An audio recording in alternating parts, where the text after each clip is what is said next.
People of Queensland and Australia, and following on from some of my questions asked during the recent Senate estimates hearings, I ask again, when is a charity not a charity? I'm talking about the business known as the RSPCA. The RSPCA Australia is a body originally set up to provide for animals needing assistance and protection from cruelty and neglect, a worthy notion. In Australia, this organisation has established other networked but separate businesses, including RSPCA Queensland and other state-based organisations. As businesses, these organisations are doing very well.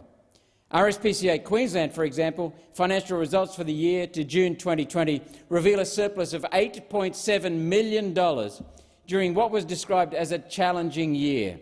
This included a $4 million grant from the federal government, taxpayers' money.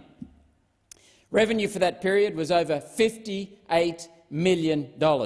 $58 million. This is a multi-million-dollar business based on what we are told is a charitable, not-for-profit business that enjoys a tax-free status. What's not generally known in the community is that much of the revenue is gained from seizing animals from their owners under the ruse of falsely claiming that the animals are not being treated appropriately. A common feature of the RSPCA's approach has involved the RSPCA harassing owners who appear to have less means and lack the ability to challenge the RSPCA in court. Inspectors seize the healthy animals of high quality and worth to sell on the open market, even where there is no evidence of abuse or neglect, and owners are supported by evidence from their own vets. Purebred animals have been seized and then sold for several thousands of dollars each.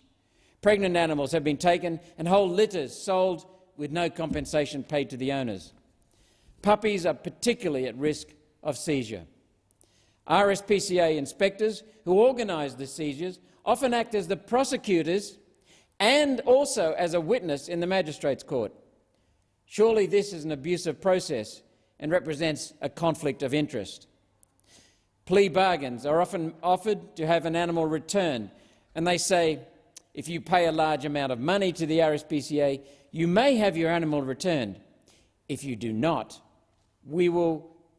pay us, we will kill your animal or sell it to someone else. These sums demanded by the RSPCA are not insignificant, and I'm aware of demands in excess of $40,000 to have animals returned. If challenged and taken to court, owners are stung for ongoing caring costs, where the cases are deliberately dragged out to extend and increase the bills being demanded by RSPCA inspectors to care for the animals. These actions taken by the RSPCA are arguably criminal and must be challenged and investigated. Now, I hold considerable evidence of everything I've said today, and I am receiving new complaints on a daily basis from around Australia about outrageous actions of RSPCA inspectors. I've got complaints from vets, pet shop owners, registered breeders and many animal and pet owners.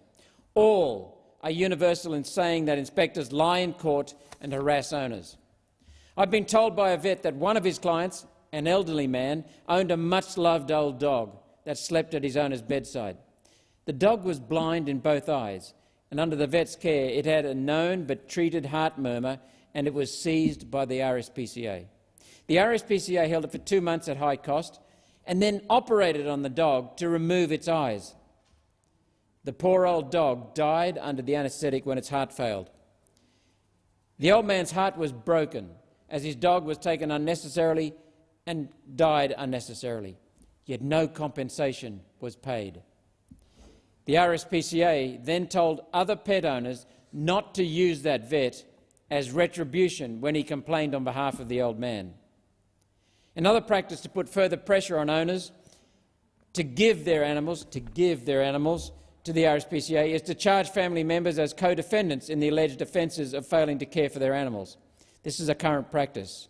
The RSCQ's role as a regulator and genuine protector must be severed from the commercial functions of the organisation to avoid the currently existing conflict of interest.